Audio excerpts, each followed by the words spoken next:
જય માતાજી મિત્રો, અમે જઈ રહ્યા છે બળોદરા સિકોતર માતાજીના મંદિરે. તો આગળ જઈને બતાવીએ તમને. અમે આવી ગયા છે બળોદરા સિકોતર માતાજીના મંદિરે.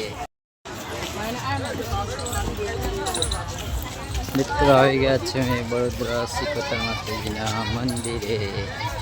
તમે જોઈ શકો છો.